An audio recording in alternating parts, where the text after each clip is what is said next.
Dave Rubin, host of the Rubin Report, has returned to Australia for 3 shows in Melbourne, Sydney and Brisbane. The dates are on the screen. Dave Rubin, thank you for joining me here in Melbourne. We've just had one of the most momentous weeks for any US president. How do you see the peace deal and what Donald Trump has been able to achieve in his second term? Yeah, well, first off, Rita, it's really good to see you again. I feel like we're old friends at this point, which doesn't seem possible, but the last time I saw you was right here in this city in 2000. It was February of 2019, and the world has changed awful lot since then. That's just a memory hole, that entire little COVID era, because as you know, in Melbourne here, we had 6 lockdowns. We went quite crazy. You guys did. I was in California, and I was looking at you guys like, boy, this is a bit much. But all of that aside, look, this has been an unbelievable week, not only for Donald Trump, but the United States of America, the Middle East, and I would say literally for the entire globe. I am not one of the people that's going to sit here and tell you that this is peace in the way that we all want peace to be, like the end of a movie where everyone's going to be happy and we enter utopia together. But what peace can be in the Middle East is, at least for now, the end of the fighting. At least the Israelis have the hostages back. At least the Gazans will have a chance to rebuild, and they're the ones that are going to have to deal with de-radicalization and getting rid of whatever remnants of Hamas are. But I would say in the broader Middle East, the idea that Israel is there. And if the Arab states can accept it, if the Houthis can stop shooting rockets, Hezbollah has largely been destroyed in Lebanon. The Iranians lost their airspace in basically 24 hours in the quickest war that anyone ever, there were all these people screaming about World War III. It was a 12-day war. So the enemies of Israel have realized, hey, they're there. And if you reach your hand out in peace, you will find a hand outstretched to you. That has become very clear. I think there will be an extension of the Abraham Accords. And then to whatever degree the Palestinians are able to build a civil society, they will be able to find some way to continue that with the Israelis. So it is a really, really good time, and Donald Trump deserves all of the credit. Nobody else was going to do this. We're through 4 years of a fog of a presidency under Biden or whoever was running it, and it would have. Is apt. Word. I would say it's apt. It's probably, or an auto pen presidency, whatever it was, and it could have been Kamala Harris, who nobody had any faith in and was not, certainly not qualified to be president. She wasn't qualified to be vice president either, but that's a whole other issue. So Donald Trump deserves the credit. The world is a safer place right now, and we just need good people to keep forging that forward. You said Kamala wasn't qualified to be president. She's just come out and said she's the most qualified candidate ever. I mean, it is quite incredible. She says people are saying this. I don't know which people are precisely saying this, but she claims people are saying this. Well, if people are saying it, it must be true. It's funny because Donald Trump says that a lot. People are saying this. People are saying this. And now she said it. People are saying this. I mean, no. She not only was not, first off, she was not qualified to be vice president. She was hired, in essence, or chosen to be vice president because of her skin color and her gender. That's what Joe Biden himself said. So for anyone that's angry when people say that, that's why Joe Biden said he selected her. And let's not forget, in her own primary against Joe Biden, she was polling at about 1% in her party before she dropped out. So look, she's largely irrelevant. She also had a coup of a sitting president because they clearly pushed Biden out against his will, even though he obviously was not qualified to be president or to continue to be president right now. I mean, look, it's only roughly a year ago that the man was still running for president. It's a little more than a year ago. Exactly. And it was only because of that debate that they forced him out. Now, all of us online, I've been watching your show for a long time. You were making the same jokes over here in Australia that I was making about him in America.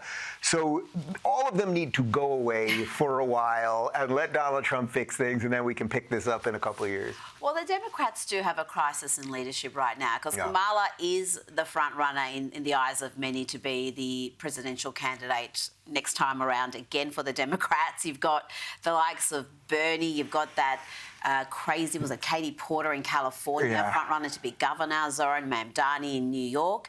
I mean, this seems to be a party that is now led by its most radical elements. What does that mean? It is a clown car. It is a clown car. If you went to a circus and a little car showed up and then they just coming out with a crazier clown and a crazier clown and a crazier clown. Look, what does it say? It says that the inmates are running the asylum. It says that the liberals did not know how to defend liberalism.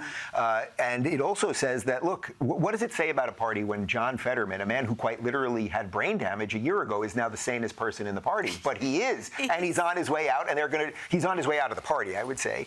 He might have a bright future in Republican politics, but unfortunately, the progressives, the Marxists, the Islamists, they have all combined into something very, very dangerous. It has rotted out the Democrat Party. And for anyone that is a Democrat of, say, 1992, a Bill Clinton Democrat, or even before that, you are now a Republican. If you think America's fundamentally decent, if you want us to be the last remaining superpower and exert power over the world in a positive sense, which we can and still do, look what just happened in the Middle East, then you should be a Republican. And look, it's a tenuous thing to hold on the Republican side, but it is way better than that clown car.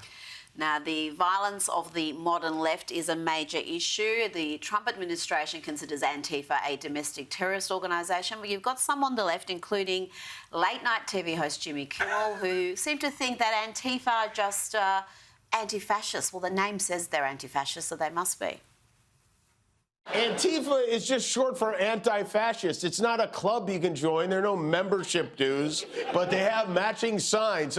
Okay, well, I guess we better round up these domestic terrorists, too. They look pretty matching to me.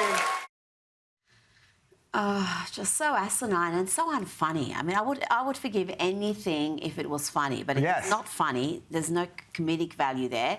But he seems to think because they call themselves anti-fascists, then they're anti-fascists. I guess he must think white supremacists are superior because they think they're superior. It's right there in the wording. North Korea must be some sort of democratic republic. I mean, that is still the argument from the left, that this organised, violent group cannot be organised, cannot be violent, because after all, they're anti-fascist. Well, it's rather extraordinary because he lives in Los Angeles. Yeah. He shoots his show in Los Angeles. I would recommend that he go somewhere outside of Beverly Hills where they have a pretty good police department and they keep the Antifa people out of Beverly Hills. Go downtown and see the riots, see the violence, see the brick and mortars that have closed or can't keep a window in a shop because it'll get broken. Deal with that a little bit. What's really strange, though, is that a meme has gone out amongst the Democrats, which is basically tell people that Antifa doesn't exist. And what they're telling you is don't see what you can see in front of your eyes. So you have to decide, is this organization that's been burning down the federal courthouse in Portland for years, that has taken over many of these blue cities? See what's going on in CHOP. Well, it doesn't exist anymore, but there was CHOP in Seattle where they had a semi-autonomous zone. So did any of that happen, or did we all dream all of that? I'm fairly certain it happened. Yeah, exactly. The summer of love. We remember the absolute destruction there. Now, you're in Melbourne at a time where violence, crime is a leading issue on the news. It's on the front pages. It's also a big issue in America. Donald Trump is determined to take on law and order in big cities. It's a very contentious policy of his. Big protests against it. How do you see that? Do you see that as overreach, this federal intervention in cities like Memphis? I know he's already done it in DC and he wants to do it in Chicago and throughout so many big cities. Look, my preference, of course, would be that the mayors of these cities deal with those cities. But the mayors of Chicago, which have been Democrat mayors now for, I think, around 80 years, have decided to allow people to kill people relentlessly in their city year after year after year. Do you know that it's over 7,000 people have been killed by gun violence in Chicago in 10 years? That's 700 people a year. That is unacceptable. And because they won't do anything about it, Donald Trump will. I live in Miami. We are a red state. We are a red city and a red state. We have virtually no crime. Of course, there's always something, but there's, in essence, no crime.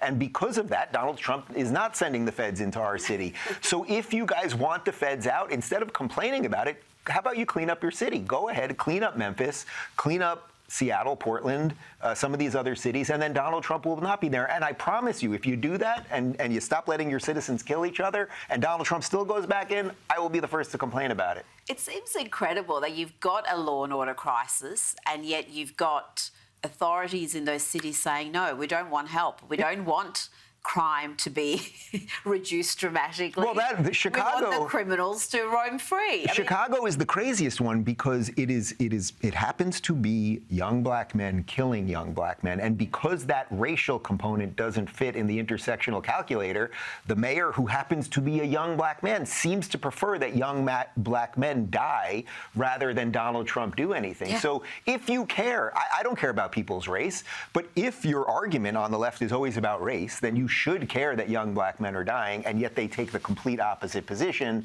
because Donald Trump is somehow a bad guy for caring about people. And you look at these protests, so many elderly white folk who live in very safe suburbs marching against these sorts of policies when the beneficiaries are often people living in those inner city areas where crime kind of makes rampant. you think they're the secret racists. They call us all racist while they want the mayhem to take place in the inner city. Exactly.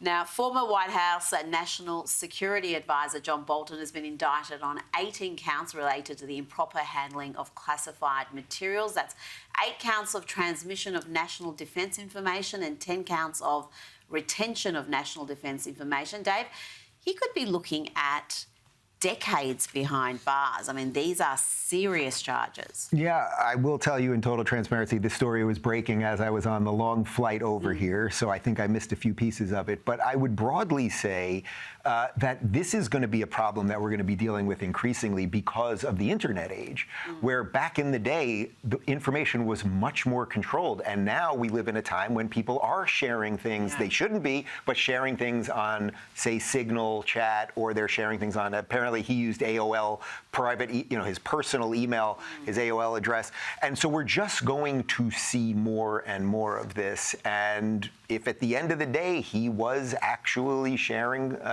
classified information that shouldn't have been shared, then he's going to pay the price. Well, let's hope there's some accountability, because I think there's large sections of America that are crying out for accountability. Now, we're also seeing a very divided America. We were both at Charlie Kirk's funeral in Phoenix about a month ago.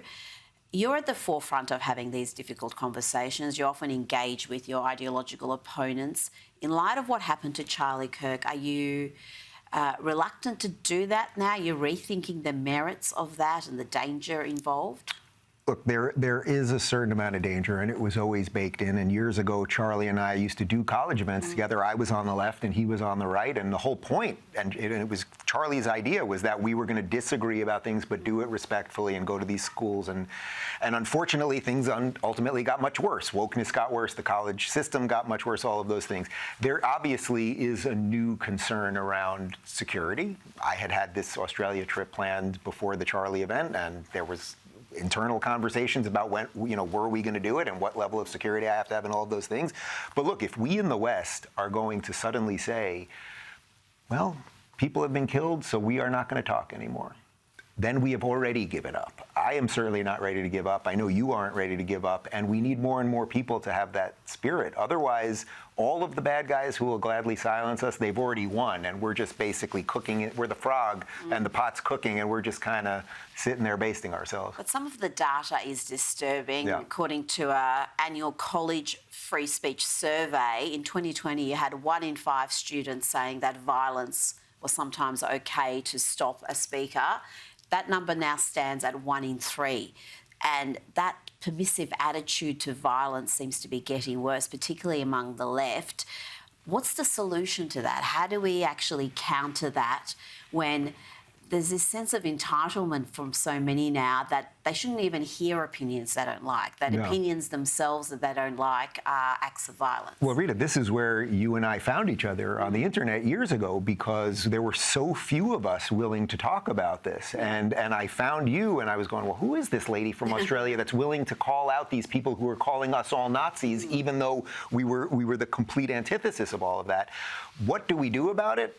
I don't know exactly, because how do you deprogram now multiple generations of people that have grown up with terrible education system? Their brains are literally being hijacked by the algorithms, and they're now in peer groups that are all okay with this. You know, when we had in America, we had the shooting of Brian Thompson, the United Healthcare CEO, which happened in the middle of Times Square, and there was a large swath of the left that said it was okay. He's running a company that's doing bad things. We have healthcare problems. That's okay. And then you saw the reaction by many people on the left to Charlie. So I don't know exactly what the answer to that is, other than we relentlessly must have to defend free speech, and we have to relentlessly show people that our ideas are better. We don't want to silence them through violence. That's a trickier game than choosing the violent route. Now, before you go, your impressions of Australia. You've been here before, but at the moment we've got a left-leaning Labor government in federally.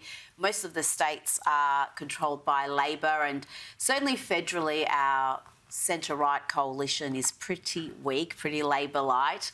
And it's interesting that that's happening in the era of Trump, in the era of Nigel Farage, whose Reform Party is just going gangbusters in the polls.